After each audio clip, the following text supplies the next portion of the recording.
waiting. I was going to say good morning, but I guess it is still good afternoon. Again, I'm so excited and honored. I live in Boston, and sometimes, there are like so many different Black folks in Boston, right? And the culture is rich, right? But it's nice to be in New Orleans and to be here with y'all and to I just keep fangirling at every single Black woman I see. I came from a Black woman. I am a Black woman. I love the Black woman. So this is like my jam, This next poem is also about a Black woman by the name of Margaret Garner. Folks are familiar with Margaret Garner. And if not, she is kind of who the character is based off in Beloved, in Toni Morrison's Beloved, right? But Margaret Garner was a woman who was enslaved. She had 4 kids and a husband. If you look at some of the history notes, you'll see that her first child was very dark-skinned and, of her husband.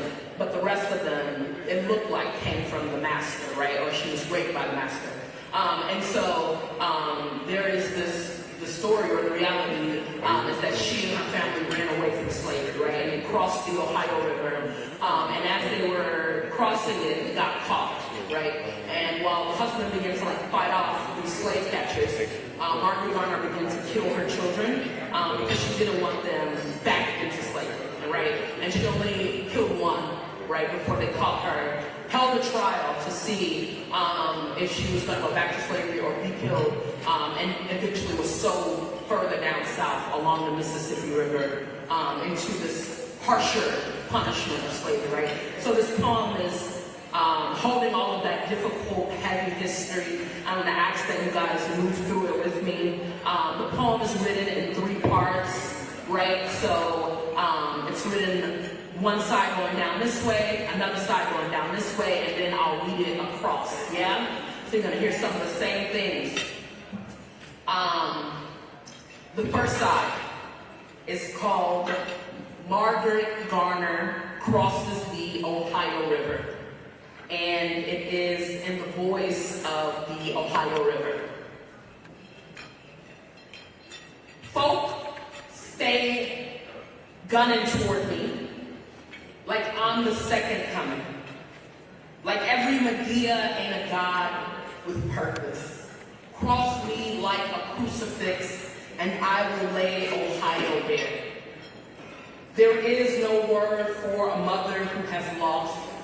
Just an unjust law rotting sweetly, blighting a fetus into the property of somebody willing to break a woman into a hollow harvest, a sin of younger child. Wade through me like a hen, a prayer, a river of Jordan, a Mason-Dixie gateway, I, the chariot, freezing up, hardening myself in your quest. Second is called Margaret Garner Crosses the Ohio River, only to get caught and sold down the Mississippi in the voice of the Mississippi River. Like I'm some type of pistol, folks stay running from me, mercy me. I thin the bloodline, I devane the country with a kitchen shank. Mississippi, seldom downriver, there is no sympathy for a child gone to clean sugar, cotton stalk, crowning the bones, cane fields, pampering the mouths, split the family into quarters with a slip of sail, big money, old man river, steamboat, I may be a wound of water, but can as easily be a tree, poplar or dogwood, the soil of the South, the blood on my hands, a bomb. And this is the third way, and the cross. And it's called Margaret Garner Crosses the Ohio River, only to get caught and sold down the Mississippi, or the mother stands trial for murdering her children, in the voice of Margaret Garner. Folks stay gunning toward me like I'm some type of pistol, like I'm the second coming. Folk stay running from me like every Medea ain't a god. Mercy me. I thin the bloodline with purpose. Cross me like a crucifix, and I devane the country with a kitchen sink. I will lay Ohio bare. There is no Mississippi seldom downriver. There is no word for a mother who has lost sympathy for a child gone to clean sugar, just an unjust law rotting sweet. Cotton stalk crowning the bones, blighting a fetus into the property, cane fields cankering the mouth of somebody willing to break, split the family into quarters, a woman into a hollow harvest with a slip of sell big money. Ascend up yonder, child, wade. Old man river steamboat through me like a hen. I may be a womb of water, a prayer, a river of Jordan, but can as easily be a tree, a Mason-Dixie gateway. I, poplar or dogwood, the chariot freezing up the soil of the South, hardening myself in your quest, the blood on my hands, a balm.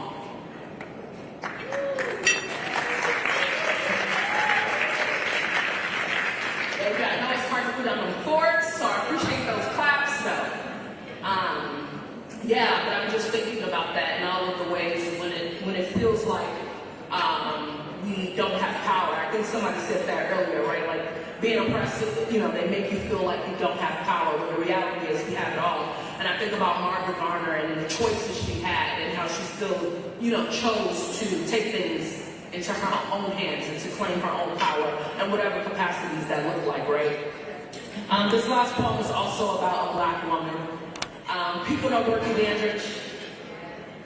Yes? Okay, I heard one little woo, I like that. But Dorothy was a famous Black actress, singer. She played Carmen Jones, right? People say she was before her time, but she was before the Civil Rights Movement, right? Which means she didn't get all of the opportunities afforded to her, right? But there's this urban legend, I like to think of it as an urban legend, that says she went to sing in Vegas, right? And she was walking past the pool, and she said, oh my God, I can't wait to get into the water. And they said, we'll have to drain the pool if you get in it, if a Black person gets in it, right? And there's a movie, right, I think Halle Berry plays her, in which she does, in fact, dip her toe into the water. And later on, you can see that they drain the water, right? They drain the water from the pool, and that there are, in fact, Black workers cleaning the pool, right? This poem is an Afrofuturistic reimagination of that story, right? It's the space in which we get to write our own stories and reimagine the future, right? All Adrienne Marie Brown says all organizing is science fiction, right? And I think about the fact that folks wrote a Declaration of Independence, right? They went in a room and wrote this declaration, and now we all are living in it. And what would it mean for us to write our own stories or write the world in which we wanted to live in? This is called Dorothy Dips a Toe into a Pool After Being Warned the Water Would Be Drained Should a Black Person Swim in It, 1953, Las Vegas. And all at once, without and within, each well of wet everywhere swelled dry. The woman in the shower, shriveling, shaken bare. The cook steaming at the sink's faulty faucet, the rust teeming and dragging itself through pipes. Chalices unfilled, air wilts the face, moisture abandons the flesh, the breath, the girth, water unflows.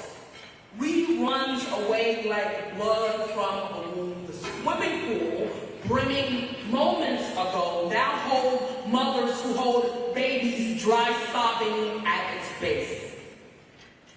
Guests at the last frontier lay leisurely, their bodies broiled brittle on the deck.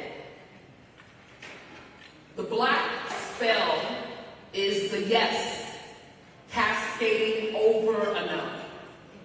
The anti to the anti, all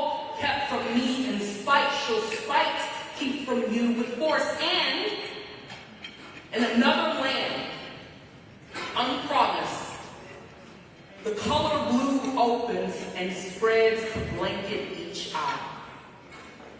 Dorothy stands at the water's ledge. Her curls and linen lie loose. Her skin, cool and sweet, sings a song unsang but known. Dorothy, a tall tide, coaxing herself into herself. Dorothy, a good curse, moves into waves wave at her waist. The dancing wet rushes to gather at her hips. She cups the clear in her palms and splashes upward. Dorothy raises her arms in ocean rain, urges the body to name itself religion. Dorothy splatters, and ripples bring forth a sanctum. Each droplet is plenty for the city's south side. Each droplet is plenty for the city's south side. A shower gives itself to the children on 83rd playing at the hydrant. A spray fills the pot of collards on a back burner. Another flows through a school's fountain, once lined with lead. Dorothy swishes water into the sugar breeze, and it lingers in air. No one thirsts. Moisture soothes a lonely throat. Dew demands a mother's seeds to grow. Dorothy raises the ocean, and oh, I want to tell you how her hands cradle full drops toward the sky. How the water could hardly stand to let her go. Thank you all so much. I hope you keep in mind that even if they try to keep the water from you, it's yours all along. Thank you so much.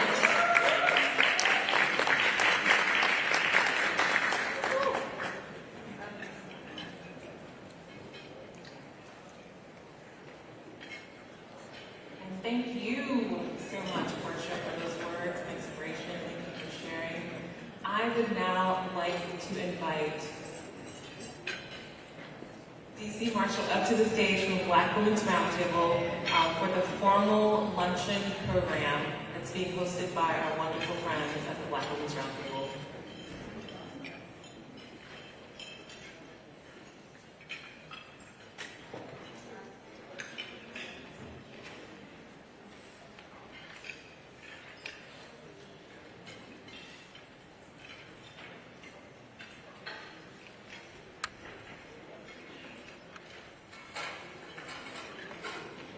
All right, a round of applause for our transition to poet. Wasn't she amazing? A round of applause if you could do a little bit better. We just appreciate your gift.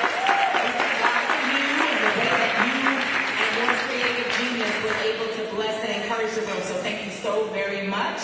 And as we transition, I am going to, again, for those of you who just joined, my name is DC Marshall, Senior Advisor to Black Women's Roundtable. We're now going to transition. We are streaming live, and so you can tweet and share right now online that we are streaming live on Roland Martin Unfiltered. And so for your friends and colleagues who you believe should be in this conversation, in fact, lots of folks should be in the conversation, we just ask that you share online. Is that okay? Say yes or yes. I know you're eating, or just wink at me. Actually, keep chewing, wink at me, or yes. There we go. All right, and so now we want to bring on, as we transition, a few of the folks who are going to share remarks, and then we're going to have a panel discussion in brief, and two panels this afternoon, one at the state level, two the national level, but again, we're going to make it brief. And so right now, I'm going to bring up for welcome and opening remarks. We're going to do our partners and sponsors.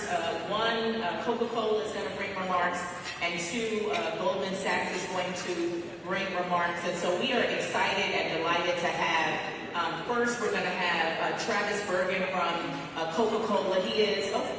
We're going to have Melanie Campbell come up. And then we're going to bring remarks from our partners and sponsors. So a round of applause and our board chairman. So a round of applause for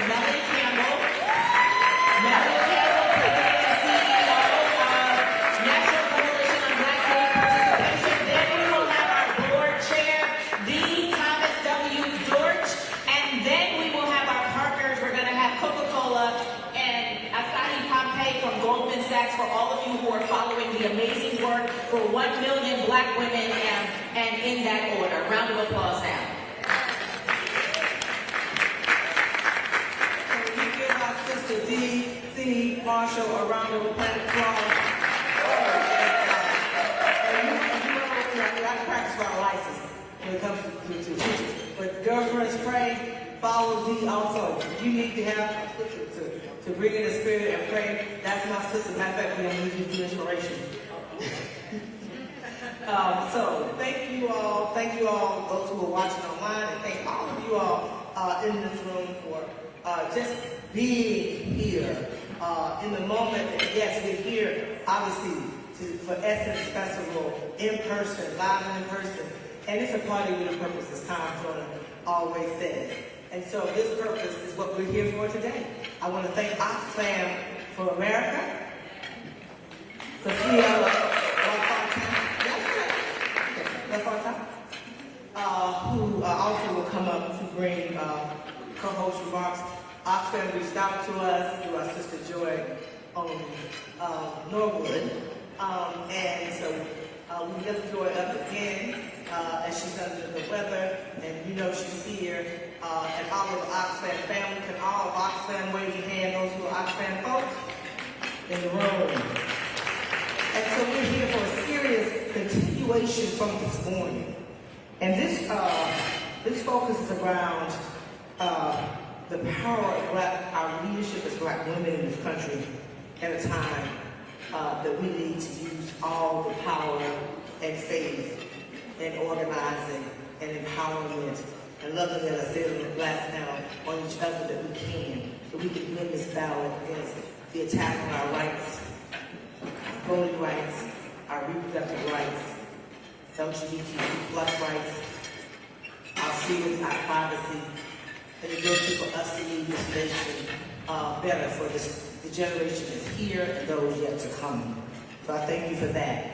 I'll say more in my closing remarks, but I want to bring up at this time my mentor, my friend, my leader, a brother who, I don't know how he does it. I was going to tell you where you at this today. And you understand, he goes all over this country, big towns, small towns. He can go in corporate rooms, he can go in the White House, he can be right there on the grassroots level in the community. Has never, ever forgotten that his power is about helping people and empowering people.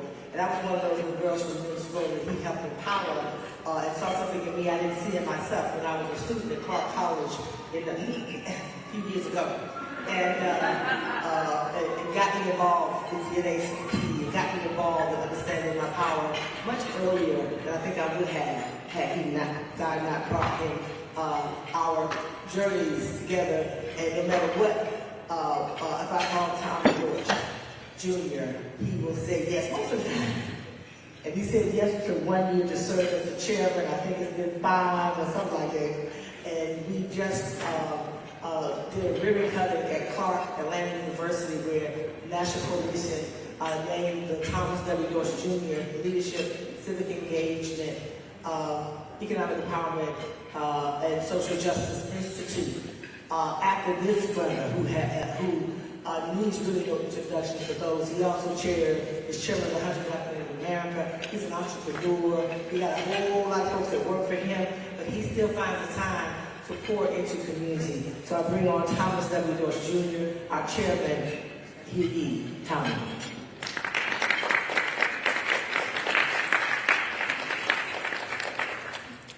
Well, good afternoon. I know there's a lot in store for today, but I want to welcome each of you here. I want to, of course, thank our phenomenal corporate partners who've been with us over all of this time and who continue to make a difference in all of our communities. You'll hear from them in a few minutes. But today is a time of challenge for all of us. While Tom Jordan took it to the next level, it was my sister Susan Taylor who originally said party with purpose. And that's what Essence turned out to be every year. And what we have to do is remember the purpose and not the party. Right now, we don't have time to party in this nation while democracy is under attack. And we see it over and over again. I'm from Georgia, 54% of all of the people in Georgia are women. 31% African American, 16% Hispanic Latino American, about 2% Asian American. We make up the majority, but it's white men in our state who are afraid of losing that power. They're afraid throughout this nation of losing that power. And so what they're busy doing is trying to ensure that they're going to stay in control over and over and over the decades, and we cannot allow that to happen. So it's up to us. You know, it's amazing. I have 7 granddaughters out of my 14 grandchildren. I turned 72 in April of this year. I grew up during the time of segregation. I never, ever thought I'd see it again in this nation, where people are fighting in terms of keeping all of the citizens of this nation from having access. And if we don't vote, and we keep saying over and over again, if we don't vote this year, if we lose one seat in the Senate, and people forget it, it is a challenge now because we got a couple of folks who are on one party. I'm supposed to be nonpartisan as a chair.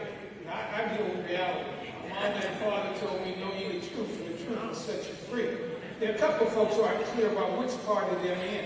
And so while there's a split, almost 50-50 in the Congress and the U.S. Senate, and I worked for the U.S. Senate for 16 years before I got a real job. I started my first company in 1994. But the key thing for us to understand, our challenges are here.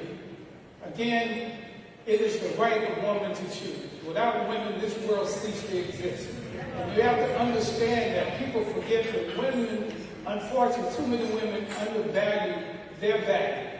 Because when God, and I'm a proud and serious believer in faith, but when God created woman and man, woman was taken from the side, as the Bible says, not from behind, and we're partners. But at the end of the day, if women weren't here, the world would cease. And we have to understand that. And women have to understand their power. I want all of my granddaughters to be able to live in this nation and succeed and do what it is, whatever it is they choose to do. The same for my grandson. But we have to leave it for the generations to follow a better place. And right now, like never before, I never thought I'd see a president attacking the democracy of this nation. I never thought I'd see folks turn their back on protecting this nation. And so we have to make sure that we vote and we get people who understand government of the people, by the people, and for the people. So we have to make sure not only in these rooms when we partake in these bills, we got to make sure we're all in the streets. And we're trying to make sure under Real Men Vote, under the 100 and our efforts with the Divine Nine, NAACP, and others, we got to turn out, even though they tried to come with roadblocks after we proved from the runoffs and from the elections almost 2 years ago, we proved that we can make a difference.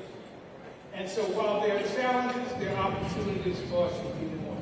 So I want to thank you for what you do, my sister and my mentee and lady who's been for now. Give it up for Melanie.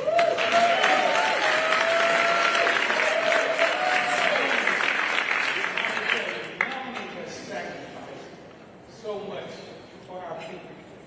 She could have taken corporate jobs. She could be anywhere she wanted.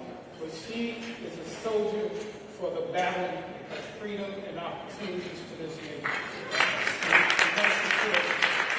And I prepare to sit down, please, folks. I mean, I know people have gotten comfortable. I wear my mask for 2 reasons. One, I've been battling over the last 3 years stage 4 pancreatic cancer. I've got 7 of the baddest doctors in the world. But it's something wrong when you have to have money to live and survive. It is something wrong when too many of our people die because they could have had treatment. They could have had access to medication. They could have had, again, lives to carry them. I'm going to win this battle as I beat 2 others. But the important part, as my good friend Dr. Miles Monroe said, and I want to share that with others, he said the most valuable real estate in the world are the graveyards where people went to their graves with so much talent, with so many resources, with so much experience, that they went to the grave instead of sharing. And he says we should die empty. Every day I get up, I empty my life for others, so that my grandchildren and children will have people who will look out for them. Just as those Ambassador Young and Dr. King and I can go on Zanona Clayton, and we got so many great warriors who have gone, women and men who fought for us to have the right. We can't sleep on these folks. They sacrificed so that we could have what we have today, and they're trying to take it away. So with that, let's do more, but wear your mask. There are 110,000 new infections per day of COVID-19. It is not over. It is not over. I've been shot up, I've had both boosters, and if another one comes, I will take it. But I simply say to you, you don't have to die. And because of our preconditions, 2/3 of the people who died have been African American. Wear your mask. It only takes seconds to be infected. I want all of us to live abundant lives. Let's go vote, let's go organize, and of course, let's make sure as us men will, we know women rule the world. In this existence.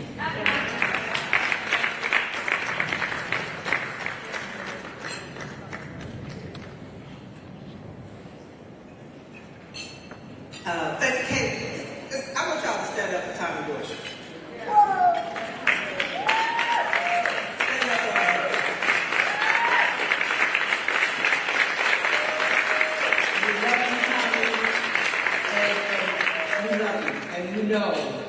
We need you for a long more time. And so we will keep praying, and thank you for sharing. And definitely, because I've had it twice. Jesus, I've had COVID twice. You don't want it. It's not the flu. I've almost died from the first one. Now, Dee Issues will go ahead and reintroduce Travis Berger, Director of Community Marketing of the Coca-Cola Company. Coca-Cola is an awesome partner for the Black Women's Roundtable. Thank you for joining us. Following him, Sophia LaFontaine, Senior Advisor, Alliance and Strategic Partnerships, Oxfam America. Following her will be Asahi Pompeo, Partner Global, Head of Corporate Engagement, Goldman Sachs, and President Goldman Sachs Foundation. And she will talk about 1 Million Black Women Initiative, which I'm blessed to be an advisor as they continue to invest in Black women $10 billion over the next 10 years.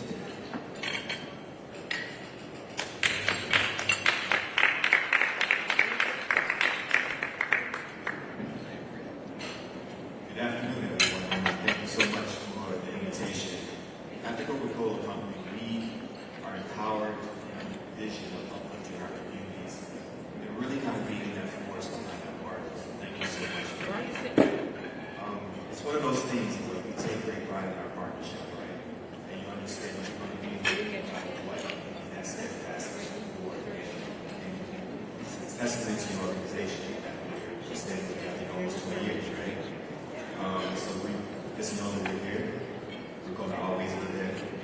And to take that commitment to the next level. I know I'm 5 months into the organization, 5 months into my role also as student mental access family. So I'm going to take this time to really embrace, learn, as they say, lean in, and really feel good that force.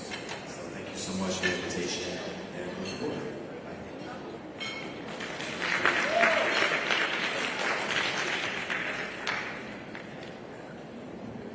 Good afternoon. Thank you all for hanging out with us on this amazing Friday and for all of these incredible speakers. Again, my name is Sophia LaFontaine. I'm going to keep my remarks brief. First, I want to say hi, Mom. Thank you for watching from Shreveport, Louisiana. And I just want to say it's just been an honor and a pleasure for an organization like Oxfam to partner with the Black Women's Roundtable, Mississippi Black Women's Roundtable, Women's in Progress, etc. We really do believe that those that are closest to the issue should be leading the way. And so it's just been an incredible experience to be able to help bring this event to life. And I look forward to hopefully more events like this in the future. So thank you so much for staying with us for the rest of the afternoon.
Good afternoon. Just like moons and like suns, with the certainty of tides, just like hope springing high, still I rise. Bringing the gifts that my ancestors gave, I am the dream and the hope of the slave. I rise, I rise, I rise. I know that we all agree when I say that Melanie is a national treasure. And it gives me great pleasure to be here with her and each of you. As Tommy said a few minutes ago, she is a soldier in the battle for freedom of our country. Yes. I'm going to make my remarks short and transparent. I'm Masaki Pompey. I'm a lawyer. I've worked at Goldman Sachs for 17 years. And I've risen through the ranks there to be the most senior black person at the bank.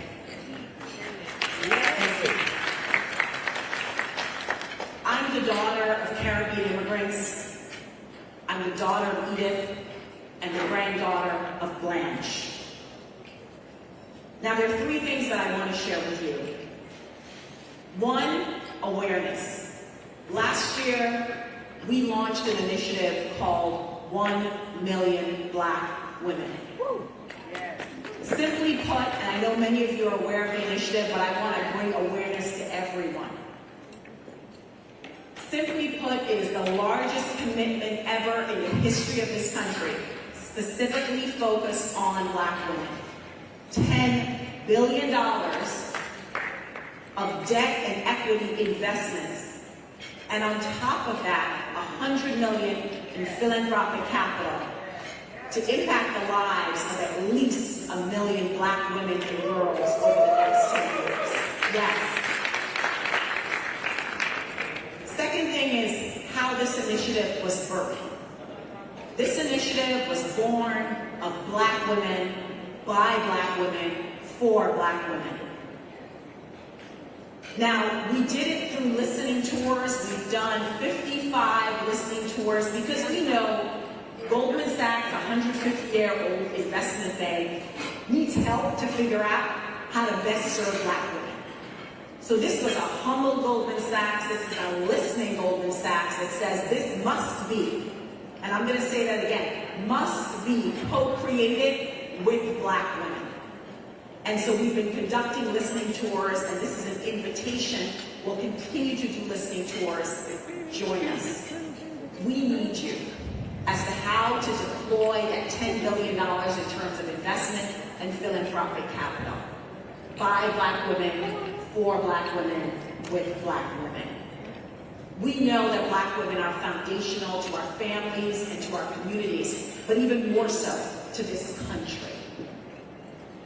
The last thing is, we also know that none of this would be possible without our voting rights and without a fair and democratic system to operate in. So we are privileged to have the mighty Melanie with us on the advisory council of 1 Million Black Women. So together, out of the huts of history's shame, we rise.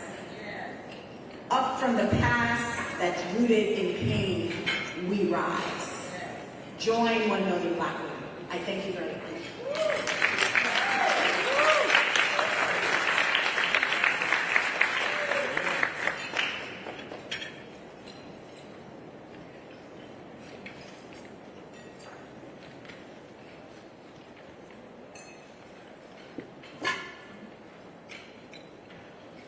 And another round of applause for the black woman, because how many of you know if it was not for a black woman in that seat, with that power, with that access, with that P&L, with that budget, with that voice to advocate for black women, we would not have what we get. Let me just repeat this again. And the necessity of black women to fan out in positions of leadership, but particularly in corporate America, one of the largest institutions to leverage those resources to support us. So again, another round of applause for Asani Pompeii.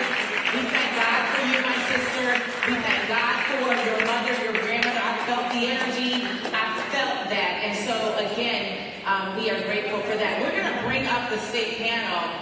But while I'm doing that, again, I really, and I think Coca-Cola, Travis is still here, I am super passionate about not just the work that we do, but also standing in the gap for corporate leaders who look like us.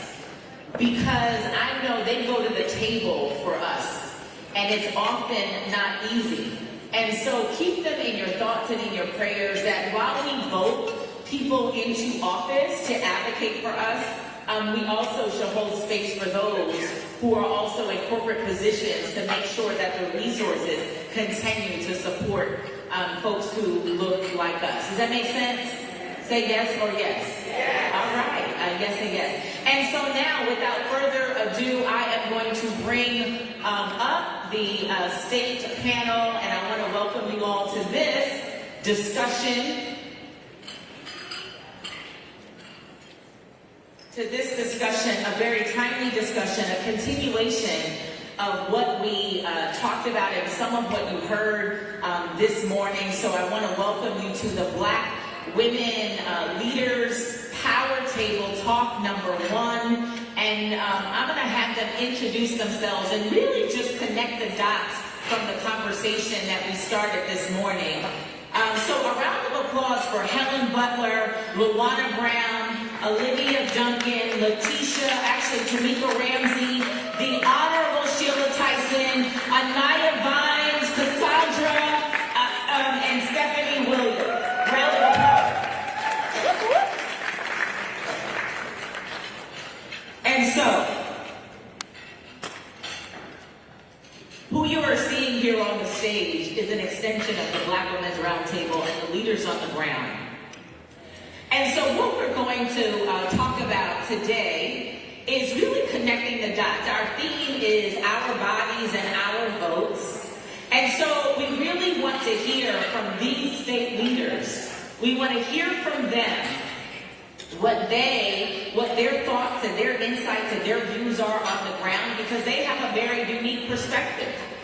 We need them on the ground. And so the conversation and the question that I'm going to ask to the leaders on the stage is really about, if you think about where we are right now, we are really in a conversation about the state of Black women mid-year, midterm. Yes or yes? The state of women and the state of Black women in particular mid-year, midterm. Yes or yes? It's the state of Black women mid-year, midterm, right? The state of us.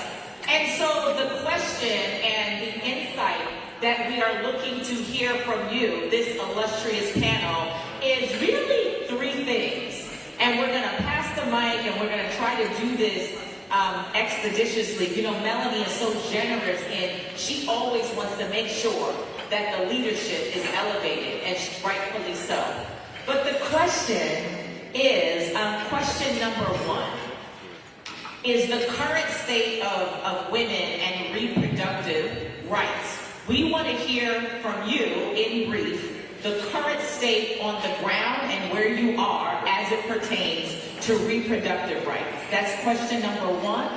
Question number 2 is then the impact. How does that, or will that, impact the election and voting rights? That's the impact. And then 3, you can leave us with a call to action. Tell us, Commissioner, what we need to do.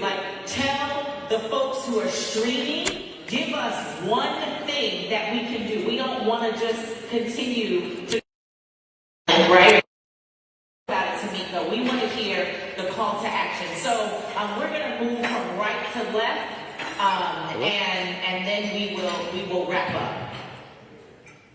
Hello, I'm Commissioner Sheila Tyson from the Convener from the state of Alabama. And I want you to fully understand that this is about power. It's about the grounding of this country. and everything is on the table. Every right that a woman has. They're not only attacking women, they're going to come at the LGBTQ, they're going to come at your voting rights. This is nothing but a setup to test us, to actually see, are we going to do anything?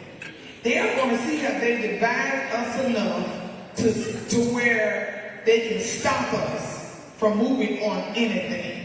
So you are looking at what's on the table, your children's future, your future, your grandkids' future is on the table. But one thing about this that we can get out of, that doing this at this time, right before the midterm election, is a positive. That means that they have showed you women that they have no respect for you. They do not value your opinion. They do not value your vote. That's the reason why all of us, we need to go to the poll and vote them out in mass numbers. This is our opportunity right here to show them our power. We know we got it. Now it's time for us not to only show our husbands. We got to show the White House. We got to show our state house. We got to show our city hall. We got to show down to the constable. You got to vote everyone out, whether they black, white, woman, or man, that don't have the same beliefs that we have, to put the future in the place where it needs to be for all people. And we are not going back. Round of applause for the Honorable Sheila Tyson, Commissioner, Jefferson County, Alabama Commissioner and Convener of Black Women's Roundtable. Awesome, thank you. Hi, everyone. Good afternoon. So my name is Roland Brown. I'm co-convener with Black Women's Roundtable in Maryland, Washington, D.C. And I feel like at this point, I don't even know what else to say. But fortunately, one of the things that's happening in our area is that we do still have those reproductive rights for women in Maryland and in D.C. And right now, they are getting prepared for the onslaught of women that are going to be coming to the area to receive services. So in that regard, I am happy about that. However, as Sheila said, we need to fight for our rights back. We cannot let this go on. You know, we already know that this has been in action under the table and behind the scenes for years. And now this agenda has come to fruition, and now is the time that we need to mobilize. Now is the time that we need to talk about all the issues that we need to change, and we need to get out, we need to vote, get a bus, get a van, put everybody in it that you know is a voting age, get them to the polls. And as Sheila said, people who do not have your rights in mind, people who do not have your personhood in mind, vote them out. Vote them out and put people in office who share your views, who share your values, and who are going to be looking out, as she said, for all people, not just for a select few. Awesome, thank you so much, Rwanda Brown. Good afternoon, I am Stephanie Williams. I'm proud to be the convener of the Black Women's Roundtable in Kalamazoo, Michigan. So women are beyond pissed off, but that's a good thing, because we've taken that passivity to the highest level possible. Number one, we're taking care of ourselves. With everything DC that's going on, we want to be mentally, spiritually, and ready for the fight, secure and sound. So we're really taking care of ourselves with coaching, with counseling, looking at issues of trauma, so that we can have our folks ready when it comes to mobilizing, strategizing, organizing, running for office, and actually helping the candidates that we care about run for office as well. So we're really looking at how do we maintain longevity for Black women in our community, especially through our resilience, being able to pivot, whether it's in a pandemic or even a recession where jobs are not as plenty and payful as we want them to be, and then taking those issues like we're sitting at the kitchen table and making it real for us. Those discussions that we're having, changing the narrative about how this truly impacts Black women, our families, our households, our men in our communities, especially when it comes to healthcare access, and how we can counteract all of that through the ballot box. So in short, we're building power. We're coming together collectively increasing our capacity, supporting Black businesses, Black-led organizations from grassroots to grass seed, volunteering and mobilizing, educating, and getting out the vote. And lastly, I'm going to say this. We want to vote for people that look like us. So we need to continue to recruit Black women and girls. Get them ready for office. Train them on how to run campaigns. Learn how to collect the data and use that so we have the science so we can continue to win. Because when we win, they push back, we vibrate higher, we keep winning and winning and winning. Wow, all right. Round of applause for Stephanie Williams, convener, Kalamazoo. That's an awesome call to action. And so we invite you to tweet now, share now. We are streaming on Roland, Martin, Unfiltered. But I think that call to action is a nudge. Is there somebody in your community, a young girl right now, a young woman right now, who you know would be an awesome voice representing us that we can get behind? We have already lined up behind the commissioner's campaign, and she hadn't even identified that she was running. But like we need, you know, it's always the strong sister, the strong woman in the room to encourage each other. Hey, you run, we will line up behind you. And so we're going to continue with this panel and the discussion. We're going to move over to none other than Tamika Ramsey. So introduce yourself, my sister. Good afternoon. My name is Tamika Ramsey. I am the convener for Black Women's Roundtable, Eastern Michigan. Black women have not had body autonomy since we set foot on this land. Wow. We were told who to sleep with, what babies to have, what to do with our bodies. We had no choice. And in 1972, the Supreme Court gave us some of that. And then last week, they took it back. Black women should be able to say who they sleep with if they have children. We cannot look at reproductive justice only as an abortion issue. It is more for us. We heard the story of Serena Williams, one of the richest Black women in the world, famous, almost died after giving birth because the doctors would not listen to her. So it don't matter if we rich Black women, as long as we're Black, we are on the table and could die at any moment. That is enough for me to fight for reproductive justice. I need to be able, my daughter needs to be able to have a child and survive, or not have a child and still have a good quality of health that Black women in this country have not been able to have. In Michigan, we have a reproductive justice ballot initiative where we are trying to change the constitution of our state to make women of all creed and color able to have body autonomy.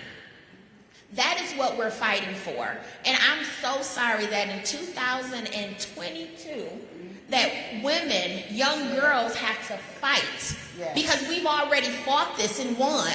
And they got mad and they came and changed it. And the reason they were able to change it is because the president at the time put people in place. And so now we have to vote for people and put them in position so that we can rectify this problem. Voting is only part of it. Advocating, demonstrating, fighting back, using our dollars or not using our damn dollars. I will not spend $1 in Texas. Right. Like, no, you cannot have my money if you're telling me that I can die at any moment and you don't care. We have to take control because we are the change and we are the saviors that we're looking for. Nobody else been trying to save Black women in this country but us. So we have to continue that fight. Thank you. Wow, and a round of applause for the Tamika Ramsey, convener, Michigan Black Women's Roundtable. But she said so much that is so powerful. We have not had body autonomy. Right, so just really level setting, the education and the awareness of that and the breaking down of that. But also I would share one other thing that is really important to know when Stephanie, says vote for people who look like us and think like us. It's important to know what Tamika mentioned is the previous administration put people in office. And so what I heard from a young king, his name is Darryl Cole, he's a champion for Black Youth Vote, and he says, what am I to say? He says, I understand understand that there were people put in office to make decisions right now, but it looks like the right now leadership made those decisions. And so Tamika, your point of clarity was so necessary. In the room, just say yes or yes. If the clarity was necessary information that we need to empower our communities to say, no, we still need you to vote, but also understand what's happening right now is not a right now strategy, that there have been people who have been lined up previously to make this decision and to begin this battle. So thank you, my sister, for clarifying that. And so again, I'm going to go right to social media, because if this information is helpful, it's useful, it's educational, then we just ask you to share online. Just share online this conversation. Share and follow these ladies, these women who are champions and generals on the ground, and so we can keep this conversation going. All right? And so now we're going to move over to the next general on the ground. Please introduce yourself, the Helen Butler. Well, thank you, Dee. What can I say? It's all been said. I'm Helen Butler, convener of the Georgia Black Women's Roundtable. And in Georgia, we've been on the news, and we're still in the news. In Georgia, women still have reproductive rights to a degree. But what the first thing after the Supreme Court overturned Roe v. Wade, what did our Attorney General and our Governor of Georgia decided to do was go to court and get the injunction lifted that was in place from allowing the heartbeat bill, 6 weeks heartbeat bill, from being implemented. Again, this was because, as someone has already said today, in Georgia, in 2020, we exercised our rights, our power to vote, and elected and changed not only Georgia, but we changed the country by having 2 U.S. senators elected. And so what does Georgia do? It came back and put in place a voter suppression bill called SB 202.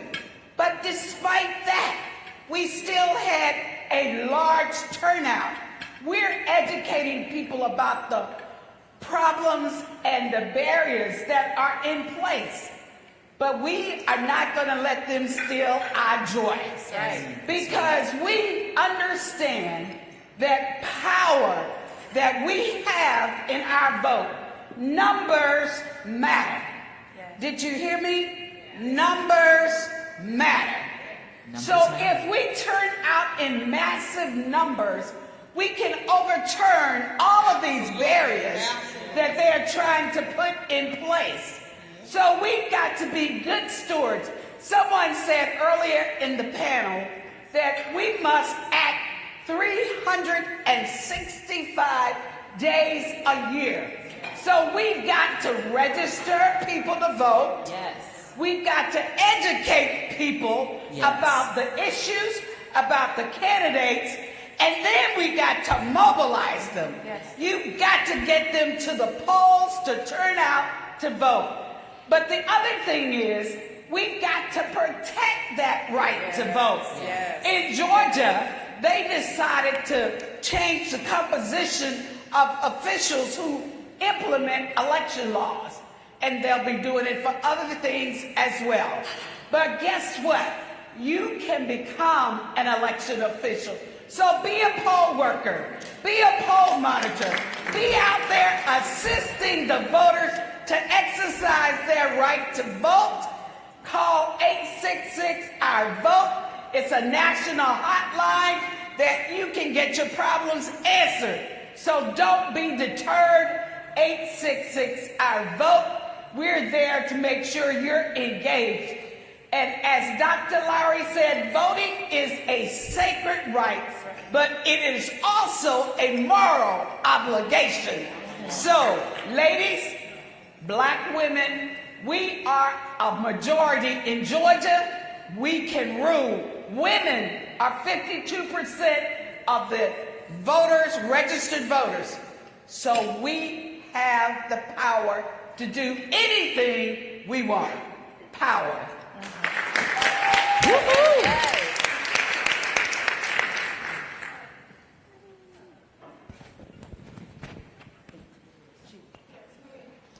And none other, that was the Helen Butler, convener, Georgia Black Women's Roundtable. Thank you so much, Helen. We're going to move to the back. Hello, I am Olivia Duncan. I am an organizer for Georgia Stand Up, and I just want to say, first and foremost, thank you, Ms. Campbell. Thank you, Black Women's Roundtable, and Black Youth Vote for allowing myself and my sister Anaya to take up this space and not only be educated but amplify the voices of the Black youth. In Georgia, like Ms. Butler said, it's not doing well. We've been experiencing voter suppression since 2019, since 2018, since 2020, since 2021, and now again in 2022. The college students have been experiencing this since my freshman year when we were trying to vote for Stacey Abrams, and we did everything to mobilize and organize and get to the polls, and we got to the polls and they said that we're at the wrong polls. Then there were issues at the polls, and as the polling times have closed and we missed it. So it's time for us to change that. Same with reproductive justice. The heartbeat bill was signed back in 2019, and here it is back again in our faces, and it's time for that to change. It's time to vote these people out. I know that this can be discouraging for the youth to want to go vote when we see that these people are still not making decisions in our favor, but it's time for us to step up and bridge the gap and educate ourselves and encourage ourselves to go and make these changes.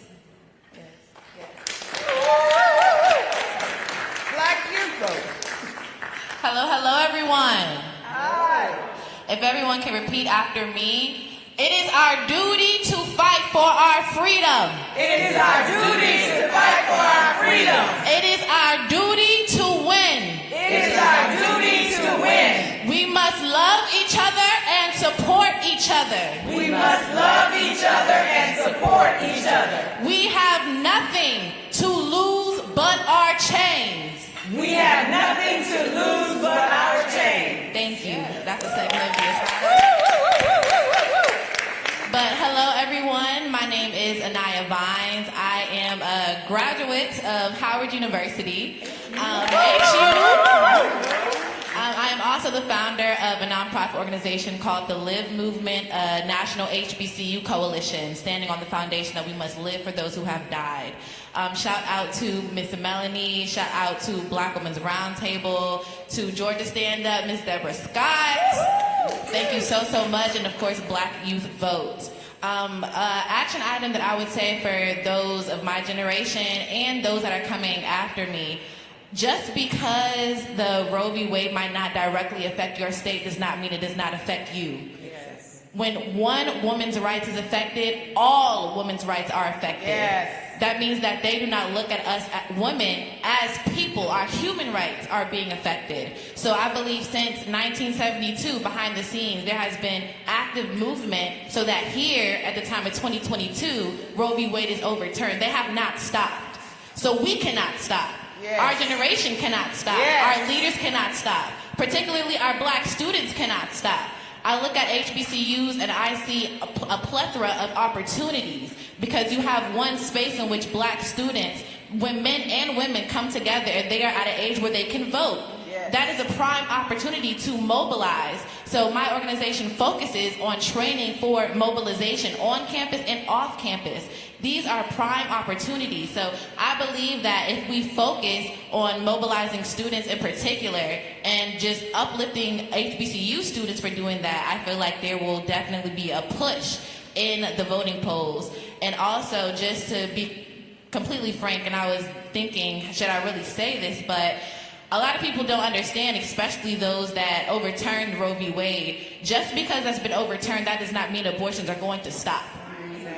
Let's be completely honest, especially Black women. We know there are various ways of aborting children, but Roe v. Wade being overturned means that the path to a healthy way of abortion is not available for us anymore. So let's please just support one another.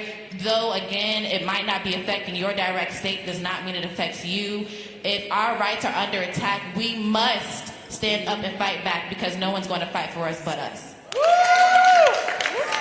And that was the Anaya Vines. We are so grateful for you, organizer of the Live Movement and BYV, Howard University, HU. Oh, come on, sis, you did that. And so we are grateful for you, and Miss Olivia Duncan, organizer as well, Georgia Stand Up, BYV. Thank you so very much. And so much has been said, but while we have a few remaining moments, I want to give the floor to you all, the leaders, in terms of what has not been said that needs to be said as it pertains to our bodies and our votes, and taking your hands off our bodies and our votes. What hasn't been said that needs to be said in terms of impact on the midterm election, and the call to action is really important. So with our final few minutes, anyone who wants to chime in, go right ahead. Yes, I think that we need to talk to white women. Just lay it on the table. Because they married to the ones that's actually passing these bills.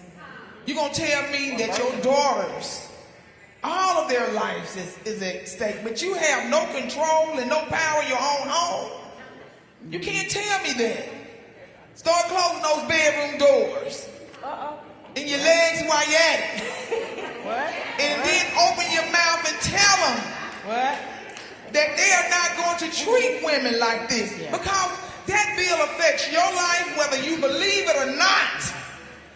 You don't know whether it's going to affect your child, your grandkids, your niece, your church member. White women, you got to stand up with us. And you got to fight with us. And let these men know that they are wrong, and they cannot control your vote and your power. Yes. Because it was disrespectful to white women just like it was for other women. So me and Sheila the same person. I was going to say very similar to the same thing. This country is made up of 13.7% black people. If all of us voted our values, we still need the help of white people. Yes. Dr. Martin Luther King talked about the white progressive. If you are not helping us, you are in our way.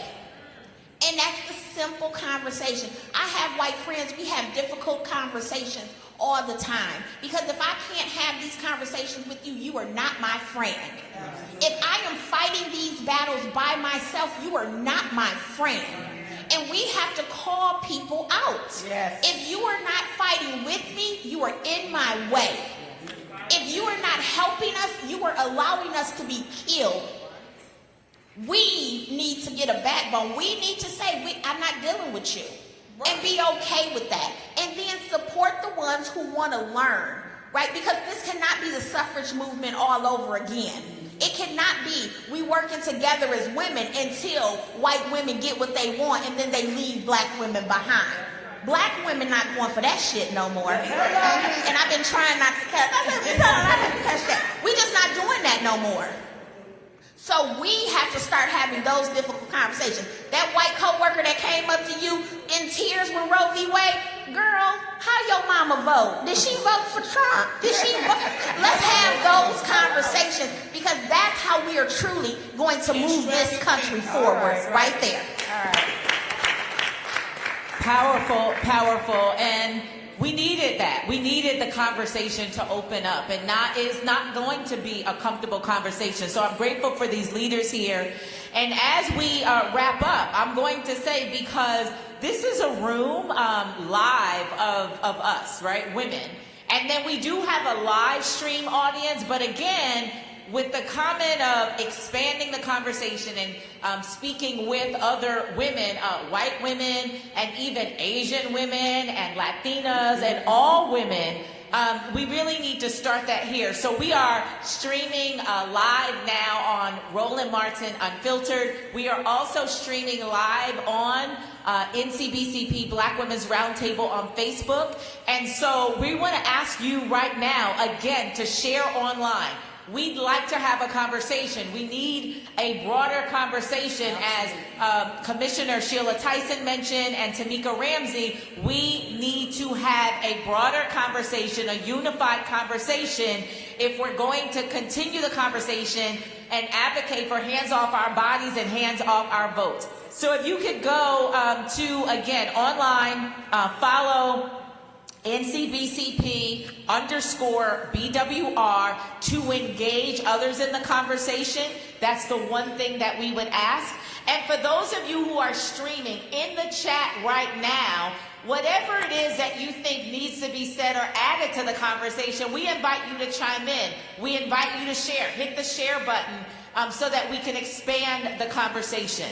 And so, that said, we are going to wrap up. I'm going to give the leaders, whoever has a pressing final thought. Yep, we're going to give the floor to you for this conversation. So, Stephanie, if that's you, the floor is yours. Thank you, DC. I just wanted to say that at this point, we really need to change the narrative. The conversations we need to have in the streets are the same ones we have at our kitchen table. Talk to your mothers, your grandmothers, the younger girls about reproductive justice. The right to have a child, to not have a child, to raise that family in a safe community, a welcoming community. The right to be able to go to work and not have to deal with oppression and microaggressions and all those other things that keep us in an unhealthy state. We have to continue perpetuating these real conversations that marinate in the spirit of Black women and younger girls, so we feel comfortable out in the community talking about and projecting our issues to expand our movement that inspires more women and girls to be more proactive, to participate, and to lead. And I hear women say all the time, well, I don't want to run for office. I don't want to be in the front. That's all right, sis. We got a lot of room for you on the side, in the office, in the suite, wherever you want to be. There's room for tools, for technologies, for folks who can do research, who can write grants, who can help write, speeches, do social media. There is work for everybody to do. And this fight is ours because it's about power. It's about Black women and girls and our power, maintaining what we have and building on what we have to look forward in the future. It's about supporting Black entrepreneurs, Black businesses locally and globally, making sure that we're expanding the power of our money, of our dollars, and making sure that we're maintaining home ownership, make sure that we are growing capacity. So I just want to say that don't be afraid to have these conversations in the streets. You can be in the streets, just don't get caught up in the streets. But be in the streets talking about what really matters. Tweet. Make your status on social media. Go on Instagram, Snapchat, and talk about the real ish. Stand in your truth, speak your power, mobilize, organize, vote, and still keep having those conversations because it is about us.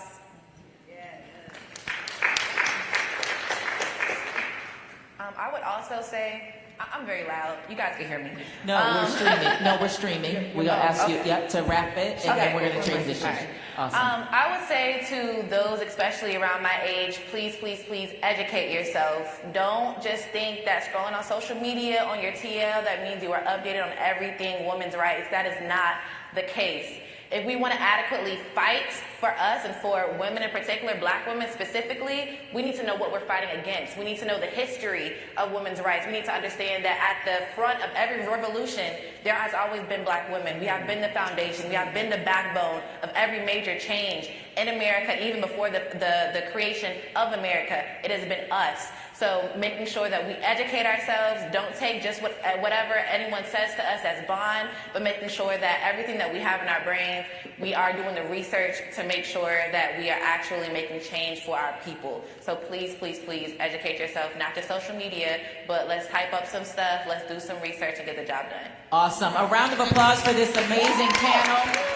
And as we transition, a round of applause for this awesome panel. Thank you so much for your voice, your thoughts, your insights. And as they take their seats and we transition to the next panel, I say Black women, you say power table. Black women, power table. Black women, power table. As I say Black women, you say power table. As they transition and take their seats, Black women, power table. Black women, power table. Black women, power table. Black women, power table. Black women, power table. women. Awesome, awesome. And now I want to invite Delisa Sanders, Senior Policy Advisor, National Coalition on Black Civic Participation and Black Women's Roundtable, to round out our day, and we are going to be complete. We will be brief in this, the National Leaders Roundtable. So round of applause for Dr. Delisa Sanders. Hey, y'all. Will the next panelist please come to the front? Will our next panelist please come to the front? We're going to pivot now from our communities in our states. We're now going to pivot our minds, bodies, and hearts and spirits onto the national stage. What can we do at the national level? And hopefully throughout this conversation, see and feel the connection between what goes on in our communities actually ends up at the national, as they're all connected for it to work. Come on, my sisters, how you doing? You look gorgeous. Hey, oh, look at all these crowns, oh my Lord.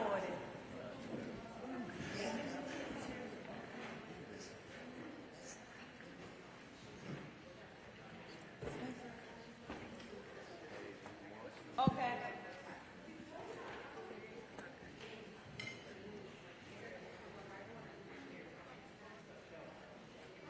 Doesn't matter.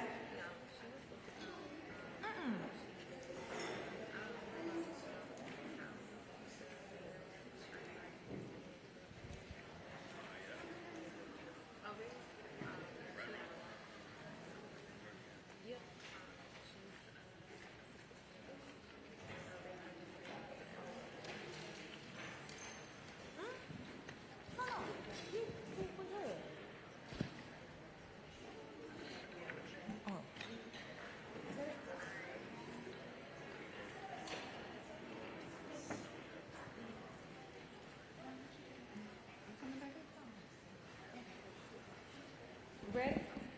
Y'all ready? Yeah. Y'all ready? Okay. How poetic it is to be here in this moment, where within a week, the Supreme Court of the United States made decisions that are rolling back the clock on our federal protections, on our rights and our freedom. How poetic that we just witnessed history in Judge Ketanji Brown Jackson becoming the first Black Supreme Court justice.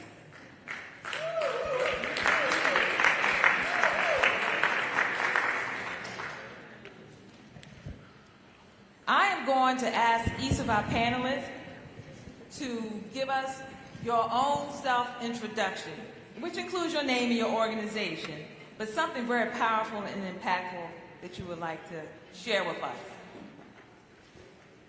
This is what happens when you sit in the first seat.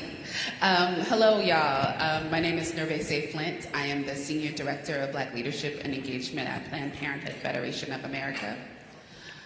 We are the largest healthcare provider in terms of reproductive and sexual health, not only in the US, but the world.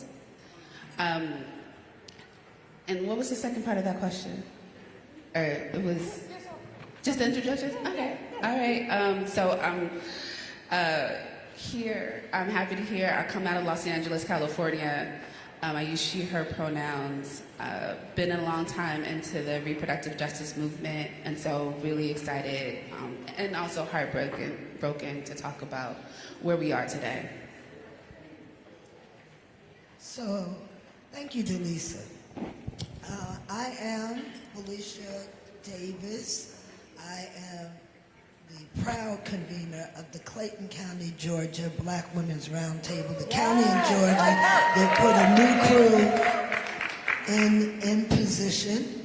And I am also the founder of the HBCU Green Fund, where I work to green Black colleges.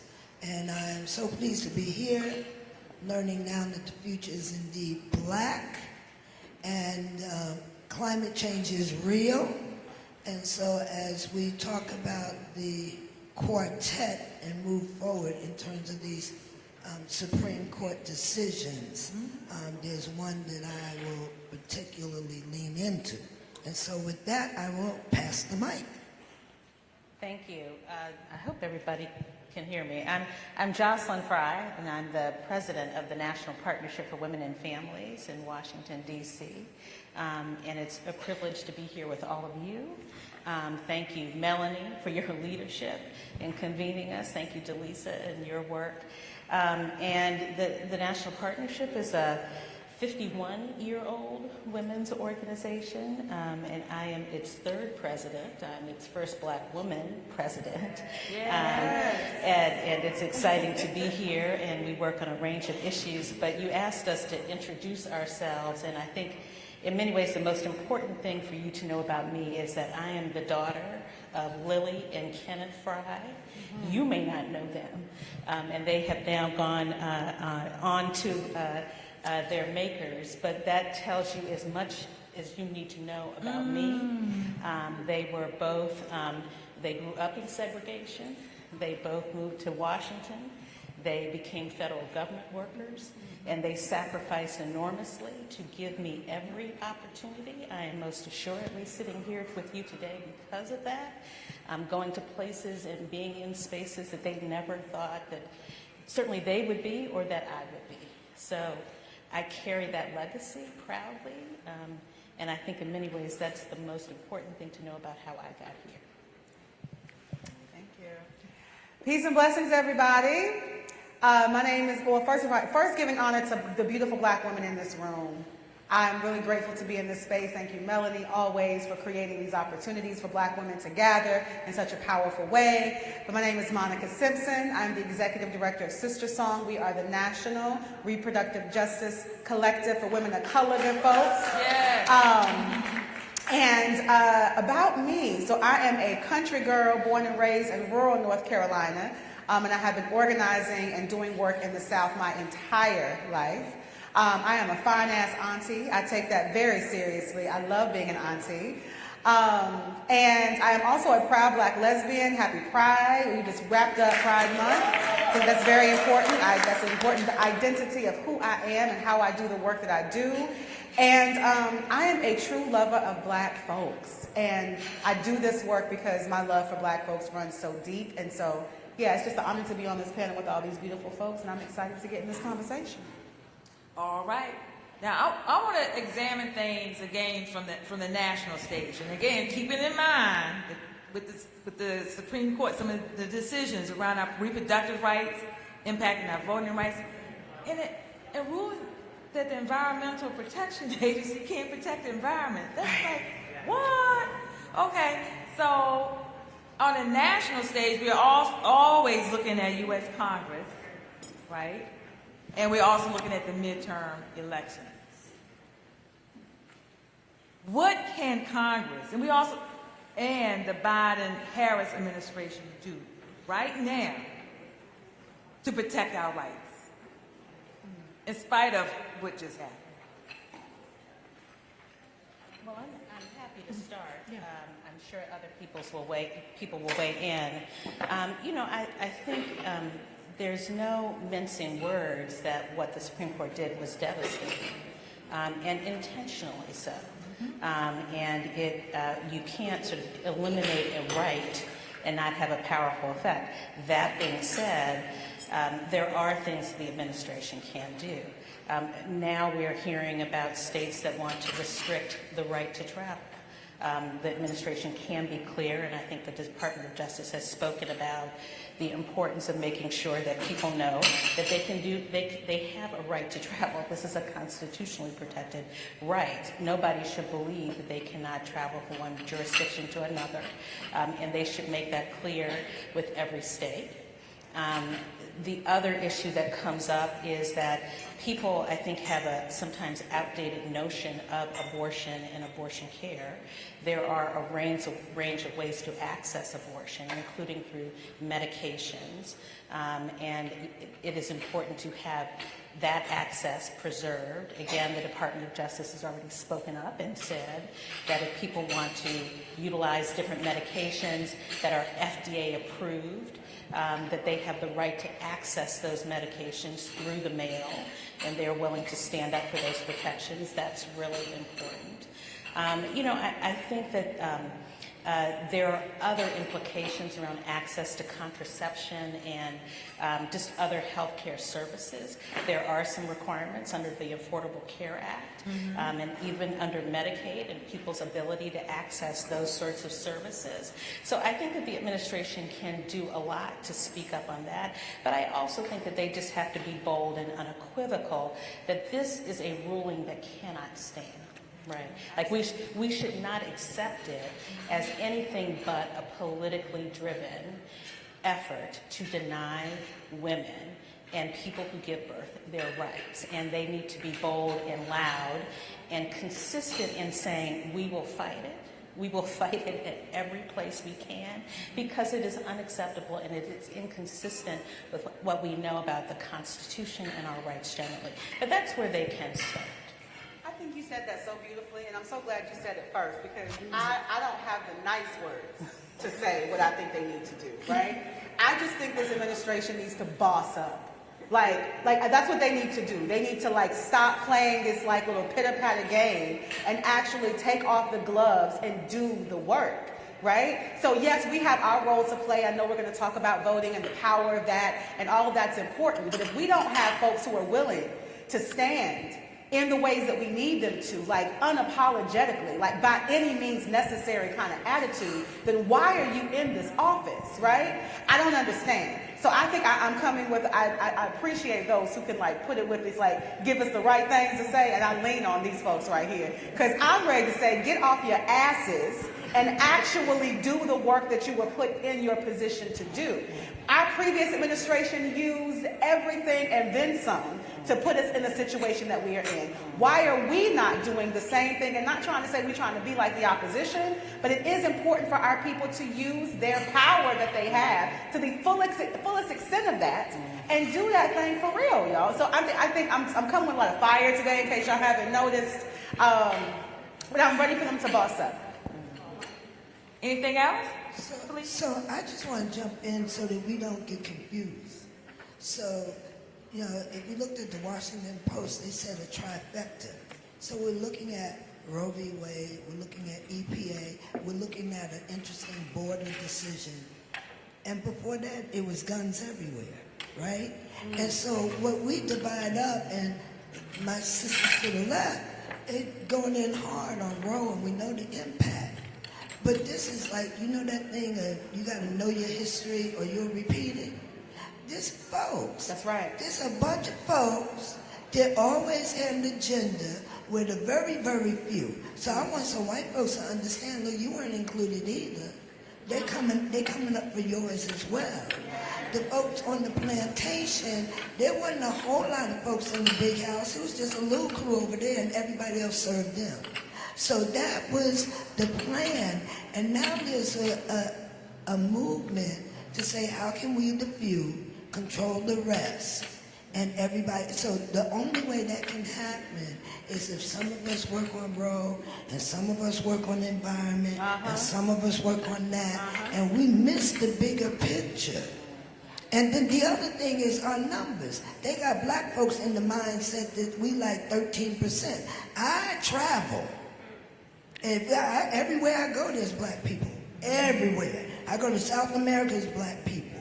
I go to Africa, there's a lot more black people. I go to Europe, there's plenty of black folks. So the issue and what time it is, we have to understand that we got to make the leap forward.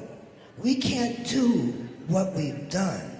And we have to set an agenda for these young people that enables them to reach for the future. We're going to hold it down. And those of us that are in the blue states, where you can get pills. The best thing I heard, you can buy a lot of them if you can afford to, so that we can distribute where they need to be. It's like, I am gangster. So we come to gangster. Yes! Dealing with a sister in a situation. We gonna drive you, we gonna provide you, we done it for other stuff. And look, I'm not trying to party and get high, I'm trying to save a life. So we got to be there and let it be known. If you come for me, you come for all of us. That's it. So that's what time it is, because this is not a situation we want to. That it would be just about abortion.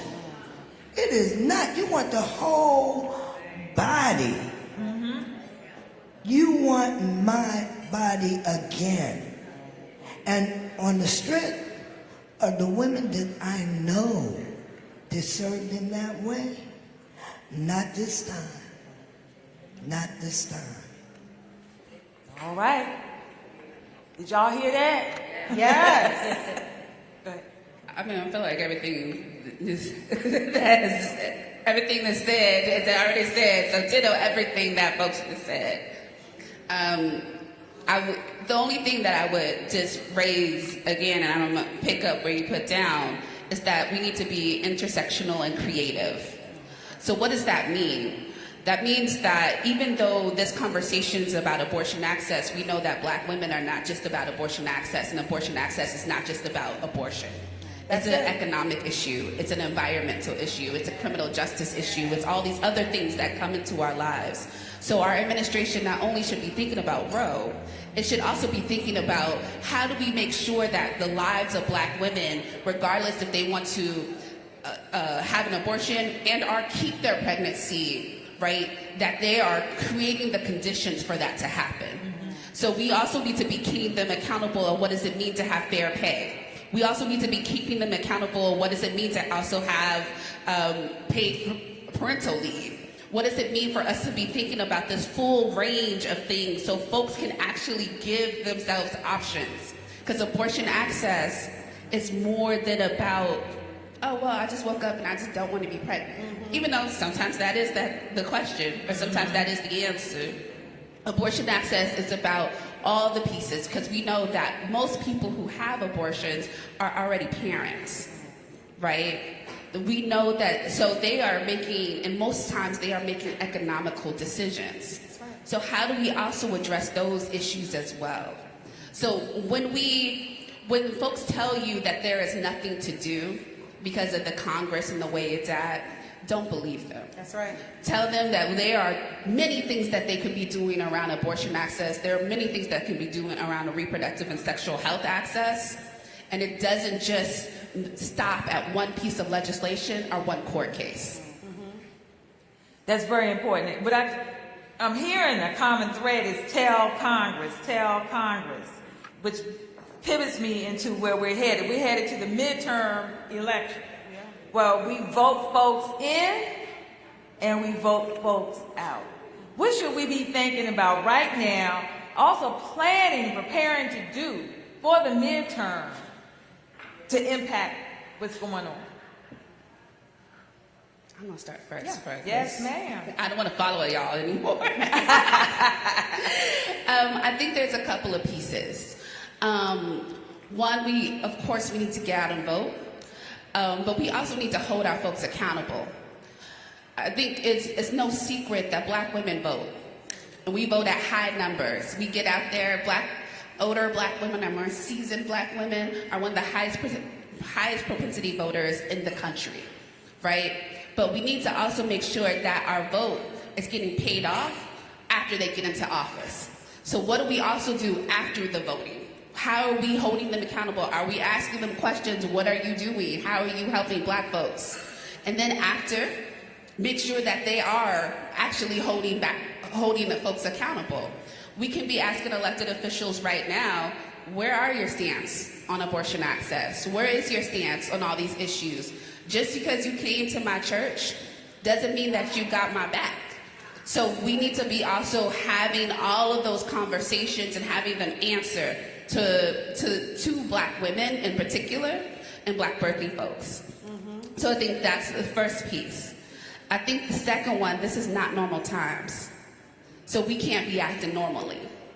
So that means that we gotta, again, think big and creative on how we are engaging with our people.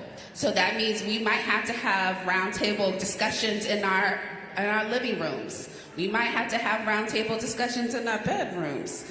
We need to be making sure that all folks are aligned and having conversations. So you got cousin and them coming to the elections and coming to the polls with you and asking those same questions. So I'm so glad to know that I'm at the end of the stage with the not normal. Because see, so I sat in the right chair.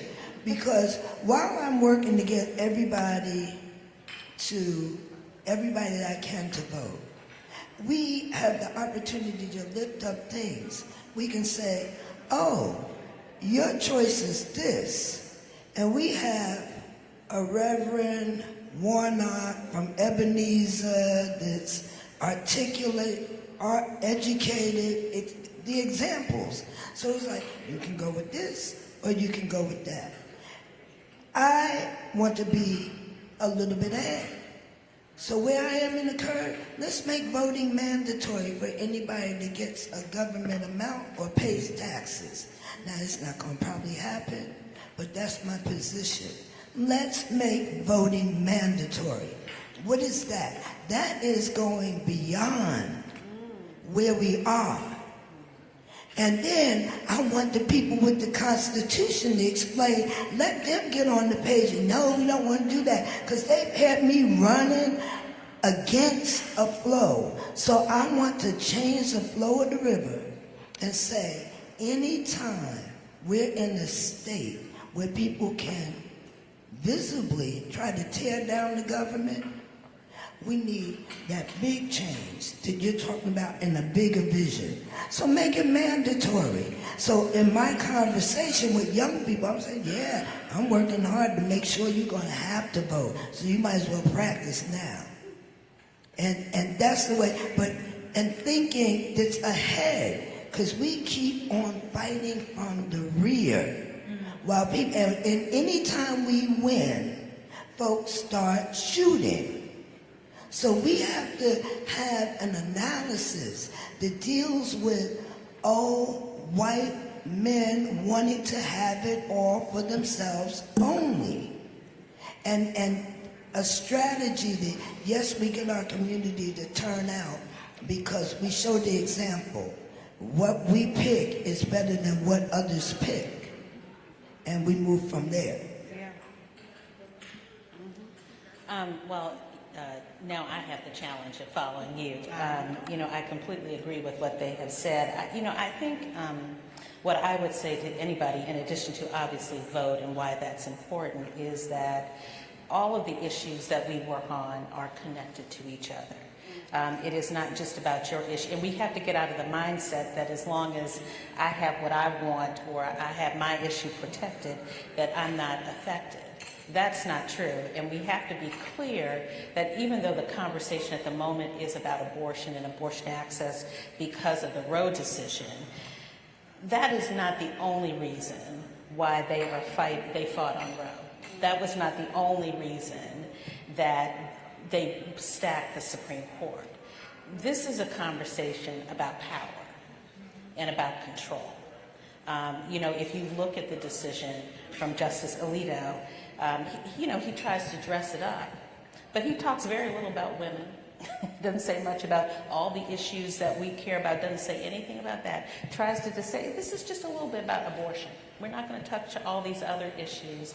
And it's a deceptive ruse to make us try to not understand that what this is really about is just putting the power in the hands of a handful of people in the states, mostly white men, who are against all of our issues, right? The same people who are pushing anti-abortion restrictions are pushing anti-climate restrictions. They're pushing ACA restrictions. They're pushing, all the anti-voting. This is about power. And the way that you push back on that is that you leverage your own power, right? They're fighting so hard because they see the writing on the wall. right? You know, our numbers, whatever people say our numbers are, they know that if we work together and we collaborate and we you know, don't pay attention to their narrative and just fight, we will win. Right, like that's part of what happened in Georgia. So I think that it's important for us to vote and understand that we work together, we move together, that if one person gets left behind, then that's not satisfactory, because next time it could be us. And we have to understand what the fight is about. The fight is about control and power. Right? It's not just about singular issues. It's really about who gets to control our bodies, right? Like who gets to control how we live, how we breathe.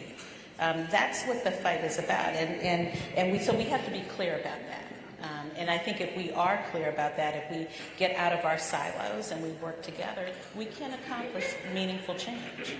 So for the midterms, you seem to amplify our issues, to be very clear about it and why we're voting. And also to connect with others and have a thread between us instead of these separate. Absolutely, and that we have to work together, right? Like I may not work on climate issues, but I understand we need to work together. I may need to be in a state that I'm not normally in and work on that issue, because at the end of the day, it is part and parcel of the same problem, right? That's a good point, especially at the national level, because we all want our name, and that's it. Yep. Go ahead. No, that's so real. I really appreciate you saying that, because, you know, I know that we're having like this national conversation, and it's like we are these national organizations that have, you know, name recognition and like the ability to like really reach, you know, lots of folks like in one thing. And I think it's important for us as national organizations, and this is something we try to do very intentionally at Sister Song, to not move our voice without making sure that, you know, our members, our folks that we're working with at the state level, that they are actually moving that agenda for us, right? And so we're not moving our own agenda. It's like we are doing everything possible to have that direct connection to folks on the ground, so that when we're bringing out messaging, when we're talking about different things, it's not just coming from us, but it's coming from the folks who are most impacted and most directly connected to the issue. So I just think that's important to name as like national organizations. Not to have that fly-in approach to just say we're showing up, but it's like how are we really building those relationships with folks on the ground to then be able to really influence and impact the way that we do the work. And I think everything that my sisters just said about like why this midterm election is so important is on point. And I think that one thing that's really exciting about this time for me when I think about what's going to go down with this election season is that for once, they can't ignore this question around sexual and reproductive health and bodily autonomy. It is going to be impossible for any person looking and seeking office to get on a platform and not have to have their stance clear, right? They can't dance around this issue anymore because of what has happened with this decision. And so I think that is going to give us some clear indications on where people's values are and where they lie, and I think that is going to help us as we start to think about what candidates that we need to like really move forward in leadership and the ones that we don't. So that's one opportunity that I see that I just wanted to add to everything that my sisters have already just said. Okay, and we've just had someone join us full of joy, yes, grace and beauty. I'm asking you to do a self-introduction. Yeah. And we're talking about, we're looking at things on a federal level, on a national level. Yes. And after you introduce yourself to everyone, help us understand what we should be doing with Congress right now. What more can Congress be doing right now, given all of in particular, the recent Supreme Court decisions? Yeah. And the Biden-Harris administration, they have power right now. Right. So my name is Joy Cheney, and I bring you greetings always on behalf of forever Mayor of New Orleans, Marc Morial. Just left him, that's why I'm running a smidge late, and I apologize. Thank you for your graciousness. I run the Washington Bureau, so I had the policy and the advocacy arm of the National Urban League, and it's my privilege always to join you here. With my sisters on the stage, we're always doing stuff together.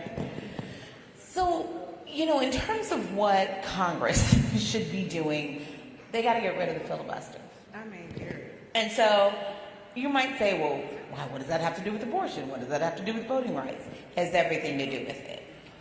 And it also has to do with what Jocelyn was saying a few minutes ago.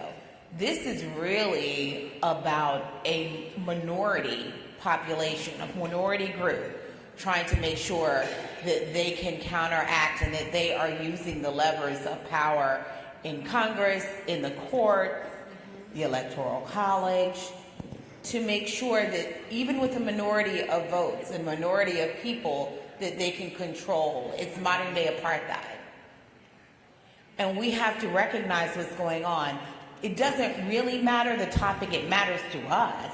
It matters to the people who are going to be influenced, but to them it's all one and the same. And the first people who were identifying this as a through line were Black women. We've been saying, guys, something else is going on here. This isn't about abortion alone. This isn't about voting rights alone. This isn't about gay marriage alone. This is about states' rights.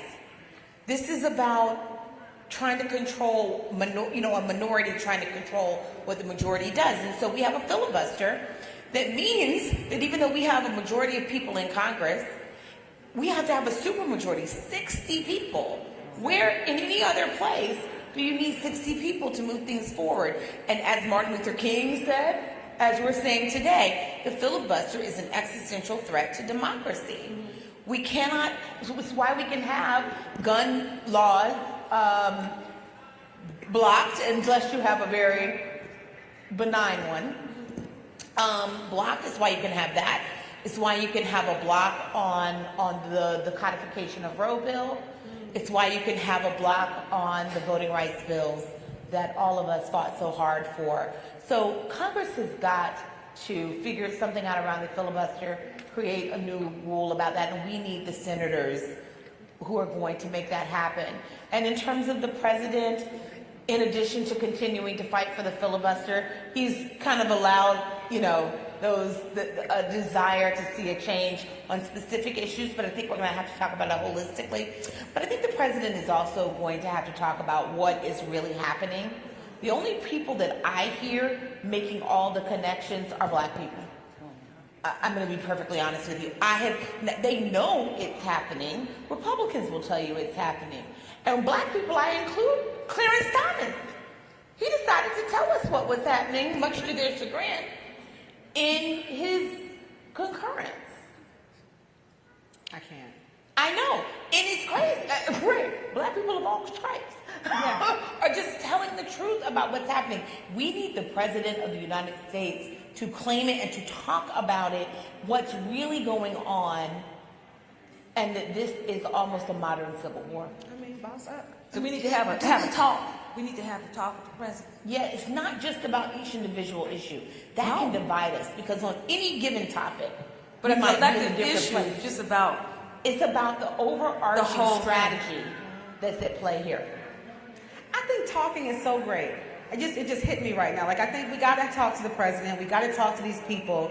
And there's a piece of me, like, I'm trying to bring my most authentic self into this conversation with you all today, that's tired of talking. Like what is that thing that we are actually going to do? Right? And so when you brought in this notion of like the modern day apartheid, right? Like, I really appreciate you saying that, because I think that we're going to have to start looking to our global partners and how they have had to handle like those authorities that were over them, and how they've had to like really do that collective work and build that collective power to actually make the change happen from movements, from people. Like, we can't, of course, the Supreme Court has showed us that the courts ain't gonna save us.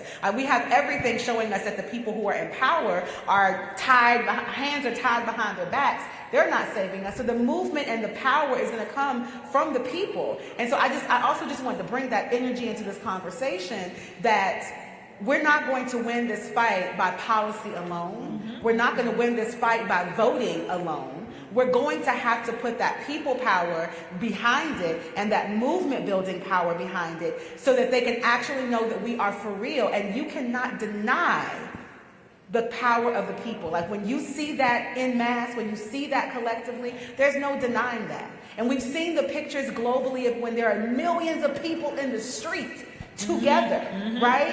Advocating against a thing or trying to move a thing. And that has literally changed entire governmental structures in global countries.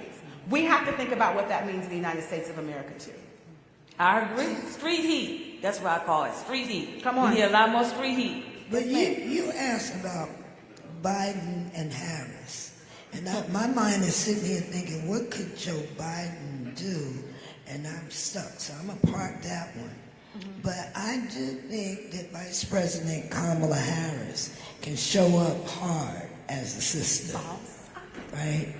She can show up as a sister, which is I understand what I'm asking, right? Because the journey there is that you kind of subdue or suppress that a bit. But in this particular moment where I said, they're coming from my babies, they're coming from my bodies, and they've been coming from my brothers, right? So at this moment, I think if she were to step forward, just as a black, South Asian, but black woman, that's what she could do for all of us. Because we understood first time out why we couldn't exactly have that, because you have to be for everybody. But now we understand if we're for ourselves, that's the first step in being for everybody, because anything else is disingenuous on some level. So right now, I'm thinking about, how can I work in a manner that builds more space for her to do that? Because I think in that moment that could galvanize a power that we possess. And when we say do something, part of that doing, sister, we got to be quiet about it. Because we've been announcing. We've been announcing we're going to march and announcing we're going to do stuff. And then, people can meet you there. But so we have to do some analysis. But if our sister would show up, if I was to send a message to the White House, I don't know what Joe could do, right? He doesn't strike me like that, but I think she could. There we go. What we're hearing, we need to show up. We need to make sure that our voices are heard. We need to be very clear, look people straight in the eye. We voted you in, we can vote you out. And that we mobilize. We mobilize and we keep making noise and demand and fight back. We just can't. I agree. That's basically the sentiment that we have. I want to close on a high note, a really nice note. I would like to know in one word what you felt when you witnessed Judge Ketanji Jackson being sworn in as the first black woman on the Supreme Court of the United States. Just one word that expresses how you felt in that historic moment. You want me to start? Yeah, go ahead, Joy. You've asked this question before. She's a great moderator. She always asks this. Is good. I think the last time you asked this, yes, I ma'am. vindicated. But you know what I'm going to say today? Relieved. I feel like, look, we know that she's not going to solve all problems. It's not possible. And she won't agree with every one of us in every way that we want. But I'm relieved because I know that someone, not only qualified, competent, but compassionate and authentic, and sort of just in command of her craft is in the court. Yeah. And who is there about the Constitution, right? And about the American people and not on some ideological bent. And so I am relieved that at least she understands the assignment. I gotta say two words. I'm proud. Come on, sister, with your locks, and you just look extra black. Your name is extra black. Everything about that is exciting to me, right? Super proud. Go you. And the other word is bittersweet. Because time and time again, black women are put in these positions to have to hold the moral high ground, to have to, put all of our energy into being in the midst in this sea of white supremacy, trying to make change. And I just want to hug this sister. I want to make sure that she knows that she is being hugged and loved on by as many black women as possible, because what she is being asked to do right now is not fair. It's not. right? And so, yes, proud, I'm gonna put my fists in the air and do all the things to celebrate this amazing historic accomplishment. And I know what she is asked to do and where she is asked to sit and how she is asked to do it should not be what Black women should have to deal with in the United States of America. Yet we are continuously putting our bodies, putting our minds, putting our communities, putting everything on the line just for our own freedom and liberation. And we've been doing that for decades. And I'm tired of that having to be our narrative. So I'm gonna hold on to the proud, but I'm just going to acknowledge the bittersweetness of that too. You know, I would say hopeful, because I think that even in the midst of all of the challenges that we confront, I can still hold on to the fact that this brilliant Black woman is now seated on a court where she had every right to be. She was hands down the most qualified person, one of the most qualified nominees ever. She's more qualified, quite frankly, than some of the people she'll be seated with, right? And she stands on the shoulder of a legacy of Black women who should have preceded her. So even in the midst of all of the things that people are doing to take away our power, you know, I remain hopeful because there she is, and that's important, and it's a glimmer of hope. And we need to hold on to that hope because there's so much that people are doing to try to take away those opportunities. And her presence there is important for us, but it's important for all the people and young people who will come behind. So for me, you know, I'm hopeful, and it just gives, you know, a little bit of joy. Absolutely. One word. So my one word would be blessed, because I lived to see it. Oh. And then for me, like I share in it. It's just like that, you know, people say, I am Ketanji. I've been rolling around ever since. Like I really am Ketanji. And I can't wait for Keisha to get there with her. And then little Jamal gonna come on in and we're gonna really turn it around. So I am feeling really, really validated, because I walk around saying the reason why we struggle so hard is because we are the best and the brightest, period. I mean, yes. Best and the brightest, period. And the best and the brightest are given assignments. Because what other group of people could have carried the assignment? I'm saying globally, the assignment. I mean, from South Central to South Africa, we carried the assignment, and we tried to bring humanity up and forward. Yeah. And Ketanji has got it. She is the hope of the nation. Without that, we're going to need another constitution. I'm working on that. Anybody interested? We get over in the small room later on. But because sometimes you can't repair a document if you weren't included at the beginning. Because I was never, 3/5. I was 6/5. Well. Close us out. I was like, dang, again. You got this, Norbe. You're so brilliant. I think I want to ditto the hopefulness. I think this is because although I am saddened that Black girl magic has to exist in the sense of we have to be resilient in ways that is sometimes extraordinary, right? And the toll that it takes on us. But I am a deep believer in it. And I know even though it's just one person, but that one person, I believe in the power of Black women.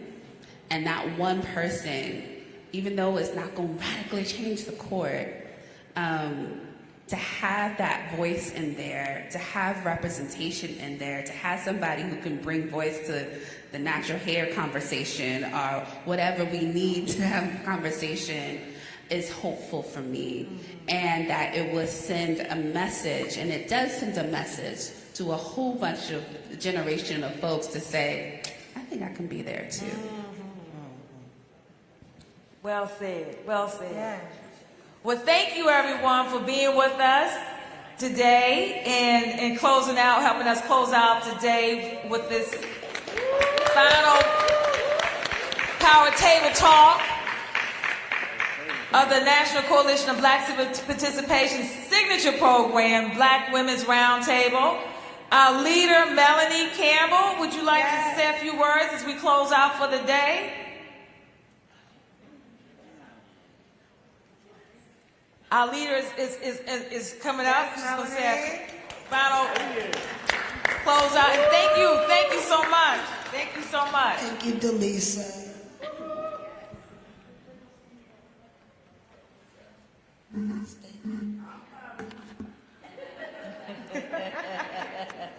Can we give our sister Dr. Lisa Saunders a round of applause? And actually, Tanya's going to close us out, our Vice President of Operations and Events Management, Ms. Tanya Tyson. And I want to thank everyone who hung in here from 9 a.m., a lot of y'all, to now. And I think we're closing it out on time, right at 2 o'clock. And as she's coming up, I want to thank Roland, Martin Unfiltered again for live streaming this today and getting it out of this room. And I have a board member in the room, our sister Tanya Lombard from AT&T, Vice President, and our sister Queen. If you want to have a good time, spend a little time. She let you in that circle band, and we had. I'm just telling you, this sister does so much. She has something called Humanities of Connection. She's a New Orleans girl, born and reared, correct? So she's home, but I want her to know that we don't get a chance to get together much, but I just get together with you just for a few minutes last night, lifted my spirits. She does a lot, just as a sister. Yeah, she has the title, but as a sister, she's always thinking about what she can do to move the ball for our people. So I know she won't say anything publicly today. Roland, we all rolling, but love you, sister. And we thank you for all you do for our people. Tanya, turn it over to you. And thank you, ladies. Okay, good afternoon, everyone. I'm Tanya Tyson, Vice President of Operations. And I want everyone to give all these wonderful, phenomenal women a round of applause for this excellent panel. And I want to thank everyone for attending and enjoy Essence Festival. Thank you. One last thing, make sure you follow us, stay with us, follow Black Women's Roundtable, yeah, you're right. And donate. We got to get in the streets and turn it out for 2022. Thank you. And thank you all, walk forward. That's it.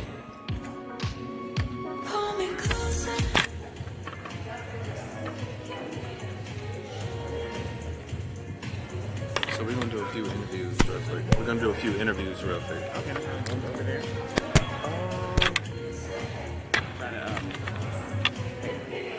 Probably, people probably going to take pictures over there, so I'll probably just go somewhere. Huh? Okay. We may do a setup on this conference room.